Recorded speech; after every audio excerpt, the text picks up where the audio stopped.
Welcome back to the military cemetery. We're stretching. Man, I should stretch. Oh. Drink water, stretch your back. You're probably sitting in a chair. Stand up for a second.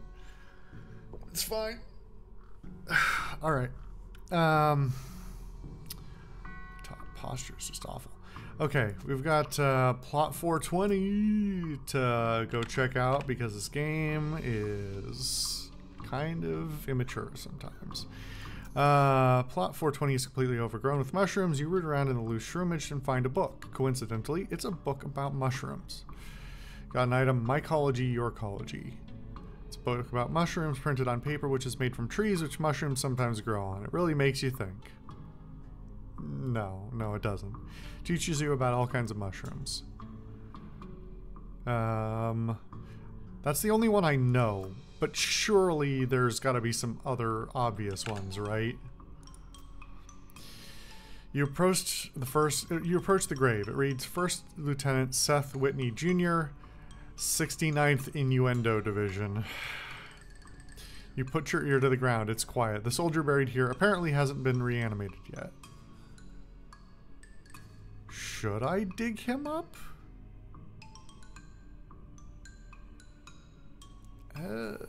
Sure, why not? Make it down to the coffin and find a lockbox which you open.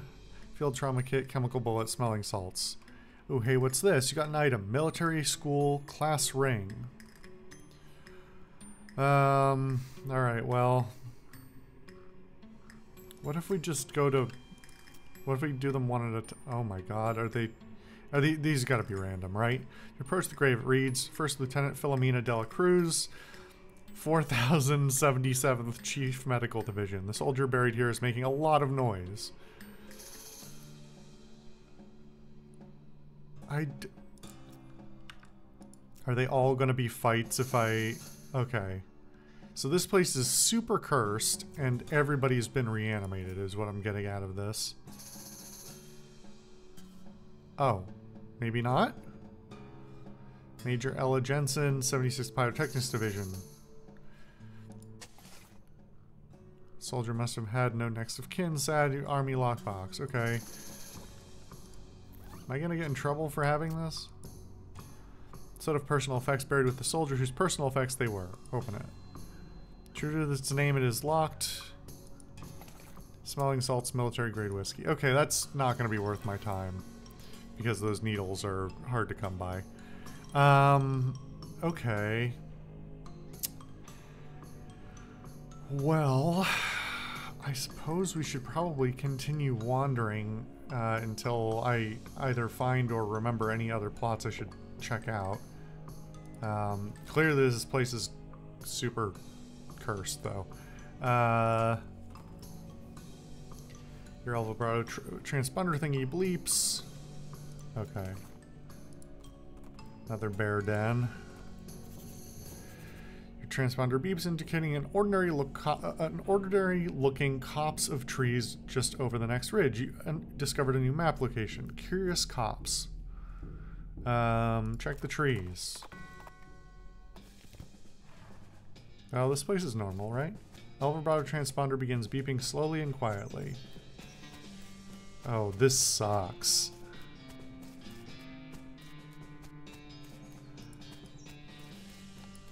Beeping at a medium tempo and volume.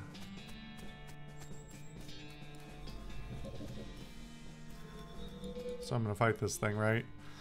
This thing looks pretty tough and pretty attentive. Maintenance teleport. I think that's the item I picked up, but I don't... I'm gonna save that for something more necessary. I don't think there's any reason I can't kill this. Yeah. I think I'm overpowered for a lot of these encounters at this point. And that's despite the fact that I'm carrying around like 5,000 XP. Okay. I guess we just keep going in. Beeping reaches a deafening volume. Oh. Well, okay. Oh, that's a giant teleporter. El Vibrato Construction Facility. There's some graffiti scratched into this machine next to a single button. It says, Press the button. I need coffee. Machine emits a harsh buzz, but nothing else. Well, I gotta get my coffee. Put in a battery. You learn the El Vibrato word for secondary, headwear, and matter.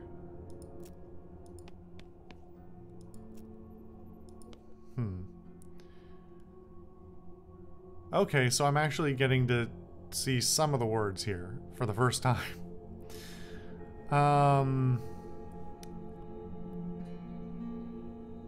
Still don't know what any of these mean, and I'm kind of afraid to press them. Is this on... I suppose it is. Yeah, this has got to be that line that I saw. So there's got to be another one here, but this is the...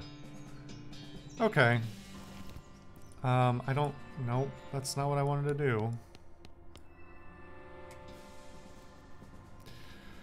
No, let's just do this. All right, wander a bit. Flash of light in the dark copse trees to the side of the trail and smell tang of ozone. 3 electrified cow skulls. Hide under Gorst.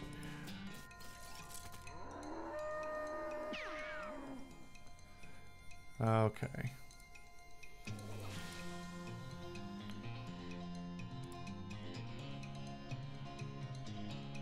So I should be able to eliminate this one completely.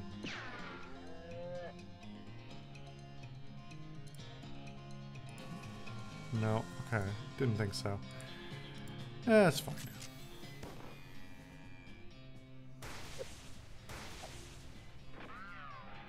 I am entirely too dexterous for them at this point. I guess that just must be because I've, like, all my stats are super boosted right now.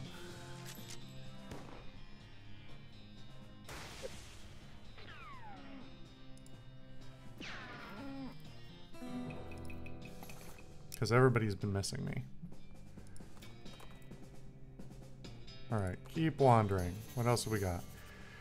Riding along the train, a wisp of smoke draws your attention to a devastated ranch, like really devastated. Worse than most of the ranches around here, which are, on average, pretty messed up. Alexandria Ranch.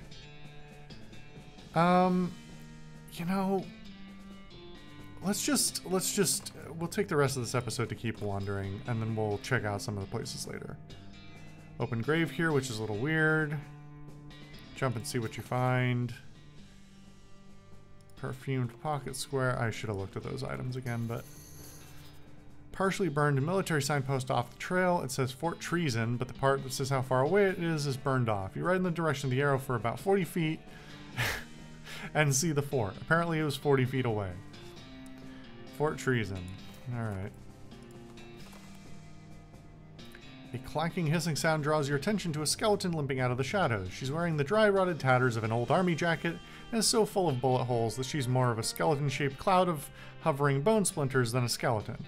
She must have what they call true grit.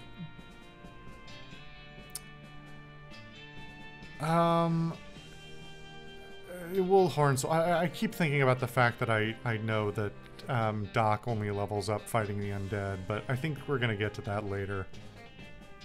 It seems to me that the whole necromancer thing is still, like, our primary concern. So, we'll get to it eventually.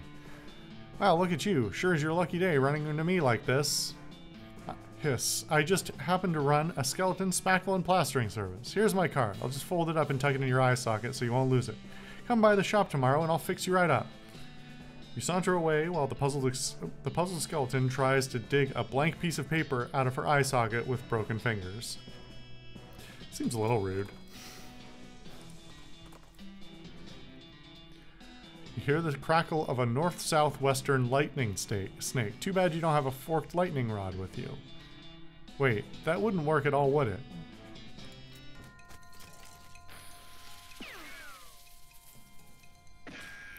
It's incredible what one more damage dealer does. Almost like it pretty much doubles my damage. Okay, the electric snakeskin is new. Hold on.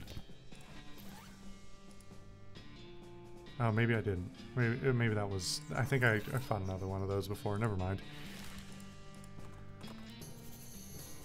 You notice a chill in the air, and suddenly you realize you've lost track of where you are. Gorst seems spooked, and you can't say you blame her. You spot what looks like a town in the hazy distance, but it turns out to be a hazy town fairly close.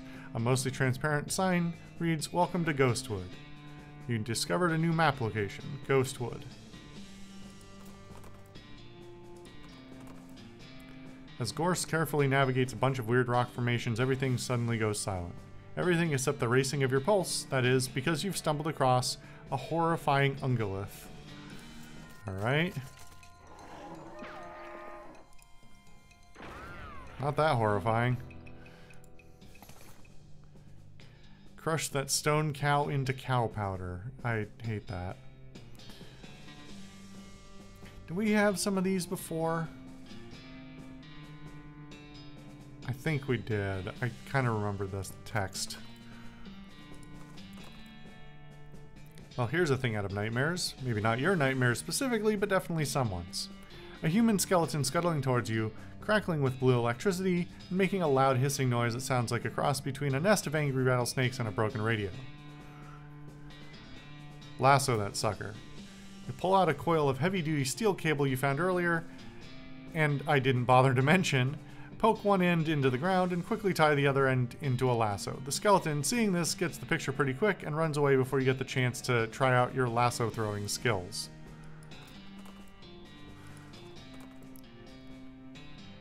Abandoned crate. You crack open the crate's hard outer shell and collect the sweet inner meat, except it isn't meat, it's items. Sorry, that analogy wasn't very good.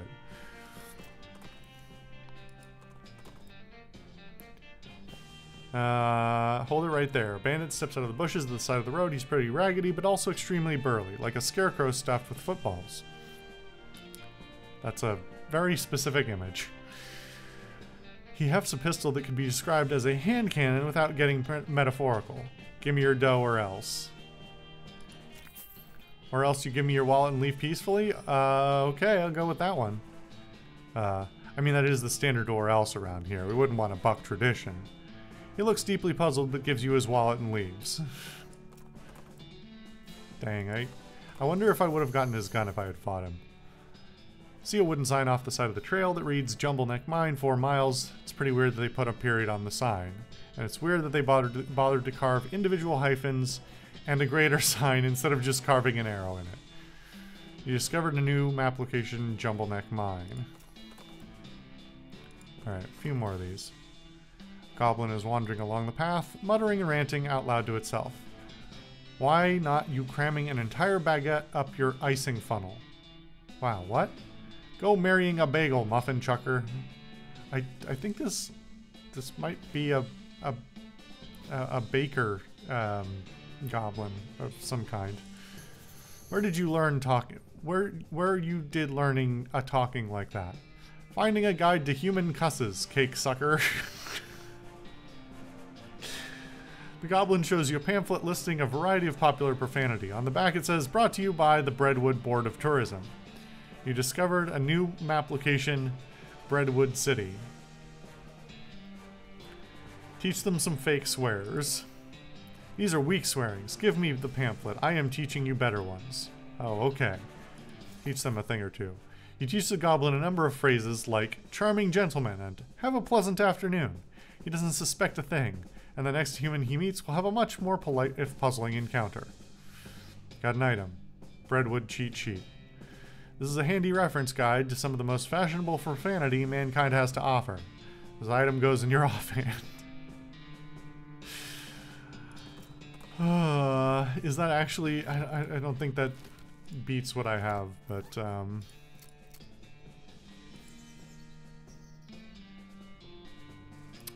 I mean... Yeah, okay, it's less than the worry stone anyway. Okay. We'll come back and maybe look at one of the places that we've discovered in this episode.